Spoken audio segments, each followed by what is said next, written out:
Dubai Abu Dhabi പാതക്കരികിൽ സംഹയിൽ ചെടികളുടെ ഒരു അത്ഭുത ലോകമുണ്ട്. മാവാസം ഗ്രീൻ ഹൗസ്.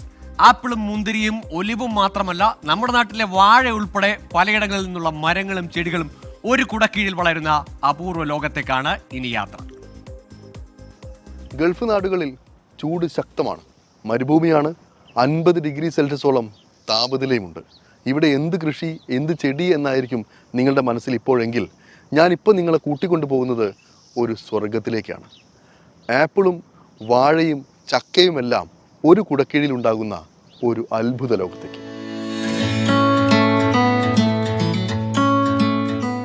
ഈ 11 പാതയിൽ ദുബായിൽ നിന്ന് അബുദാബിയിലേക്ക് പോകുന്ന ആളുകൾ ആ കാണുന്ന എത്തിഹാദ് റെയിൽപാതയ്ക്കരികെയുള്ള ആ മനോഹര കെട്ടിടം മിക്കവാറും എത്തിഹാദ് റെയിലിന്റെ സ്റ്റേഷനാണെന്നായിരിക്കും കരുതിയിരിക്കുക, അല്ലേ? എന്നാൽ അത് യഥാർത്ഥത്തിൽ മറ്റൊന്നാണ്. അവിടേക്കാണ് നമ്മുടെ യാത്ര. ഇതാണ് സംഹയിലുള്ള മവാസം ഗ്രീൻ ഹൗസ്. കൂറ്റൻ കെട്ടിടത്തിനുള്ളിൽ ലോകത്തിലെ പലയിടങ്ങളിൽ നിന്നുള്ള മരങ്ങളും ചെടികളും ഒരു കുടക്കീഴിൽ വളരുന്ന അപൂർവ ലോകം.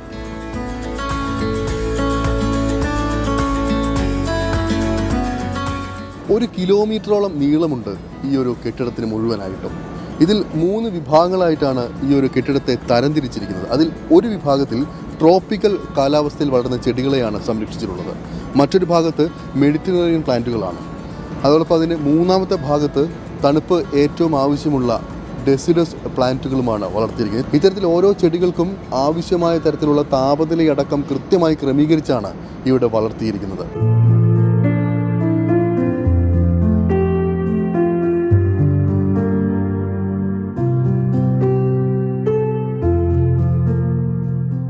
ഓരോ ചെടികളുടെ അരികിലെത്തുമ്പോഴും ആ ചെടികൾ എന്താണ്, ആ ചെടികളുടെ സവിശേഷതകൾ എന്തെല്ലാമാണ്, ഇത് എവിടെയാണ് കാണുക തുടങ്ങി ആ ചെടികളെക്കുറിച്ചുള്ള A to Z കാര്യങ്ങൾ കൃത്യമായി ഈ QR കോഡ് ഒന്ന് സ്കാൻ ചെയ്താൽ മനസ്സിലാകും.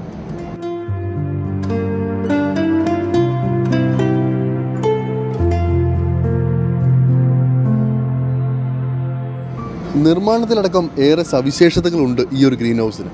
കാരണം ഈ ചെടികൾക്ക് ആവശ്യമായ രീതിയിൽ പുറത്തു നിന്നുള്ള സൺലൈറ്റ് കൃത്യമായി ഉള്ളിലേക്ക് എത്തണം. എന്നാൽ പുറമെ നേരത്തെ ഞാൻ സൂചിപ്പിച്ചതുപോലെയുള്ള 50 ഡിഗ്രി താപനില ഉള്ളിൽ ബാധിക്കാനും പാടില്ല. അത്തരത്തിലാണ് ഇതിൻ്റെ നിർമ്മാണം നടത്തിയിരിക്കുന്നത്. മുകളിലുള്ള മേൽക്കൂരയടക്കം അത്തരത്തിലാണ് ക്രമീകരിച്ചിരിക്കുന്നത്.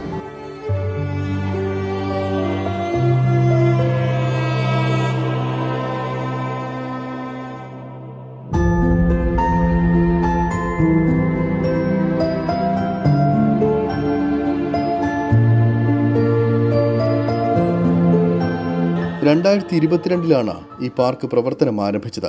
താപനില ക്രമീകരിക്കാനും സദാസമയം നിരീക്ഷിക്കാനും ഇവിടെ സംവിധാനം ഒരുക്കിയിട്ടുണ്ട്. ഓരോ മേഖലയിലും ചെന്നാൽ ഇവിടെ ഇല്ലാത്തതായി ഒന്നുമില്ലെന്ന് തന്നെ പറയാം. പലയിനം മാവുകൾ ഒരു ഭാഗത്ത്, അതിനിടയിൽ ചെറു സസ്യങ്ങൾ. അങ്ങനെ ഏത് പ്രായത്തിലുള്ള ആളുകൾക്കും അറിവും കൗതുകവും സമ്മാനിക്കും ഈ ഗ്രീൻ ഹൗസ്. അത്യാധുനിക സാങ്കേതിക വിദ്യകളുടെ സഹായത്തോടു കൂടിയാണ് ഈ ഒരു ഗ്രീൻ ഹൗസിൽ ഓരോ ചെടികളെയും ഇവർ പരിപാലിക്കുന്നത്. പ്രത്യേകമായി ചെടികൾക്ക് ആവശ്യമായ വെള്ളമായാലും വളമായാലും കൃത്യമായി ആവശ്യമായ കാര്യങ്ങളെല്ലാം അതത് സമയത്ത് എത്തിക്കാനും അത് നിരീക്ഷിക്കാനുമായി ഇത്തരത്തിലുള്ള നിരവധി മെഷീനുകൾ ഈ ഒരു ഗ്രീൻ ഹൗസിൻ്റെ പലയിടങ്ങളിലും സജ്ജീകരിച്ചിട്ടുണ്ട്.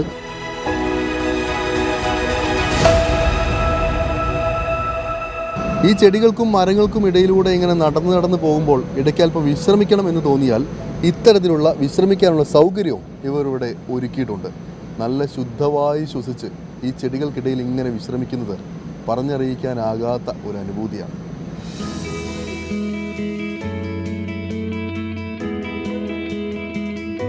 മാവിൻ്റെ തോട്ടത്തിൽ നിന്ന് നേരെ പുറത്തേക്ക് എത്തിയപ്പോൾ നേരെ മുന്നിൽ കാണുന്നത് നിരവധി വാഴകളാണ്. ഒരു വലിയ വാഴത്തോട്ടമാണ് ഇവിടെ ക്രമീകരിച്ചിരിക്കുന്നവർ. അതിനുള്ളിൽ പപ്പായം കാണാം. ഈ വാഴയും പപ്പായും എല്ലാം ഇങ്ങനെ നേരെ മുന്നിൽ കാണുമ്പോൾ നാട്ടിലെത്തിയതുപോലെയുള്ളൊരു പ്രതീതിയാണ് എനിക്ക് തോന്നുന്നത്.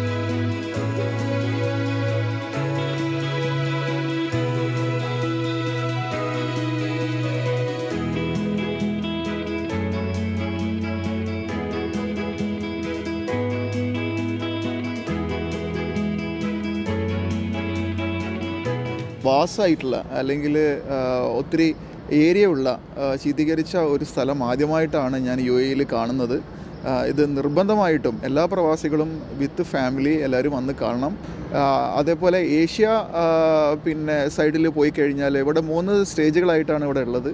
അത് ഏഷ്യയിലെ സ്ഥലങ്ങളിൽ നമുക്ക് സഞ്ചരിച്ചാൽ നമ്മൾ നാട്ടിൽ പോയ ഒരു പ്രതീതിയാണ് ഇവിടെ കാണുന്നത്. So we are here on this park. It's a nice place. It's first time we visit this place. It's free and all people can enjoy a lot of tree.